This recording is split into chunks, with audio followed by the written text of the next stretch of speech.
Hey guys, আপুনি যদি ভাল ফেক্ট জানিব বিচাৰিছে তেনেহলে মোৰ এই চেনেলটো সাবস্ক্ৰাইব নিশ্চয় কৰিব তেনেহলে অকনো পলম নকৰি আজিৰ এই ভিডিওটো আৰম্ভ কৰোঁ তো ফ্ৰেণ্ডছ আজি আমি কথা পাতিম নিজৰ দেশ ইণ্ডিয়াখনৰ বিষয়ে ইণ্ডিয়াত এনেকুৱা বহুতো অদ্ভুত বস্তু দেখিবলৈ পোৱা যায় যেহেতু কেৱল ইণ্ডিয়াতে পোৱা যায় বা অকল ইণ্ডিয়াতে বনোৱা যায় ফেক্ট নম্বৰ 1 আপোনাৰ ওচৰে পাজৰে বাৰু পোষ্ট অফিচ আছে নে যদি আছে দেখিবলৈ কেনেকুৱা আপুনি ভাবিছে চাগে বেছিভাগ পোষ্ট অফিচটো দেখিবলৈ সেম থাকে বাহিৰত এটা পোষ্ট বক্স থাকে যেহেতু আমি তাত চিঠি ভৰাও কিন্তু আমাৰ ইণ্ডিয়াৰ শ্ৰীনগৰত এটা এনেকুৱা পোষ্ট অফিচ আছে যেহেতু পানীৰ ওপৰত উপঙি থাকে হয় আপুনি ঠিকেই শুনিছে যেহেতু আপুনি এতিয়া এই পিকচাৰখনত দেখিব পাৰিছে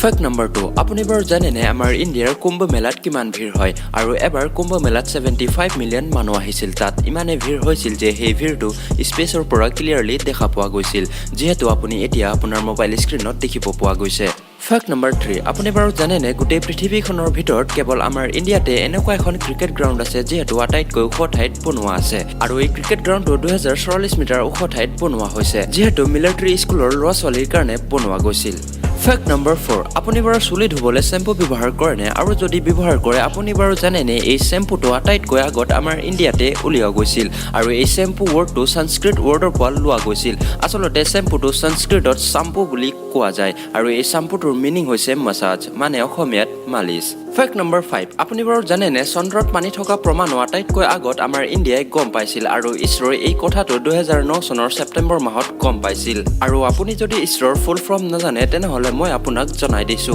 ইছৰোৰ ফুল ফৰ্ম হৈছে Indian Space Research Organisation fact number 6 আপুনি বাৰু স্পালে যায় নে আৰু এটা কথা আপুনি জানে নে কেৰালাত এটা এনেকুৱা স্পা খোলা গৈছিল যেহেতু কেৱল হাতীৰ বাবে খোলা হৈছিল যেহেতু আপুনি এতিয়া এই পিকচাৰখনত দেখিব পাৰিছে ফেক্ট নম্বৰ 7 আপুনি যে চাহৰ লগত চেনি খায় আপুনি বাৰু জানে নে এই চেনি উলিওৱা পদ্ধতিটো আটাইতকৈ আগত কোনে উলিয়াইছিলে আচলতে এই পদ্ধতিটো আটাইতকৈ আগত আমাৰ ইণ্ডিয়াই উলিয়াইছিলে আৰু এই পদ্ধতিটো দেখি বেলেগ দেশেও চেনি উলিয়াবলৈ আৰম্ভ কৰি দিলে ফেক্ট নম্বৰ 8 আপুনি বাৰু জানে নে আমাৰ ইণ্ডিয়াত এনেকুৱা এগৰাকী মাইকী মানুহ আছিল যাক হিউমেন কেলকুলেটৰ বুলি কোৱা গৈছিল কাৰণ তাই দুটা 13 ডিজিটৰ পূৰণ অংক অনলি 28 ছেকেণ্ডত পুৰা কাৰেক্ট এনসাৰ উলিয়াই দিছিল আৰু তাইৰ নামটো হৈছে শকুন্তলা দেৱী আৰু এই নামটো গিনিছ বুক অফ world recordটো লিখা আছে Right? Okay, I got the answer already.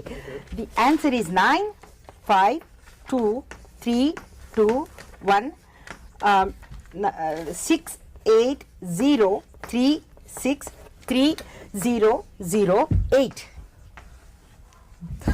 I wouldn't believe if that was Is it right. correct? It's exactly correct. Absolutely correct? Yeah. Thank you. I can't.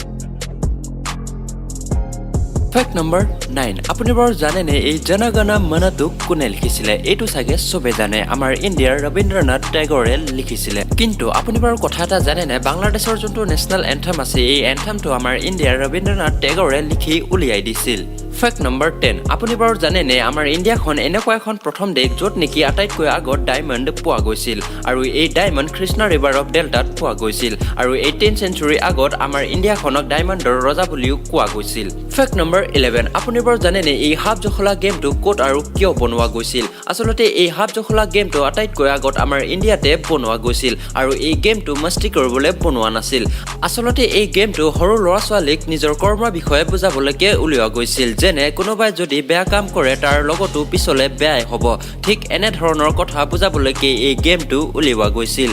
Fact number 12 আপুনি বাৰু জানে নে আমাৰ ইণ্ডিয়াত এনেকুৱা এখন ৰেলৱে দলং আছে যেহেতু পৃথিৱীৰ আটাইতকৈ ওখ দলং কোৱা যায় আচলতে এই দলংটো এফিল টাৱাৰতকৈ বেছি ওখ আছে আৰু এই দলংখন 1178 ফিট ওপৰত বনোৱা গৈছিল আৰু এই দলংখন যদি আপুনি চাব মন গৈছে তেনেহলে আপুনি এই দলংখন জম্মুত দেখিবলৈ পোৱা যাব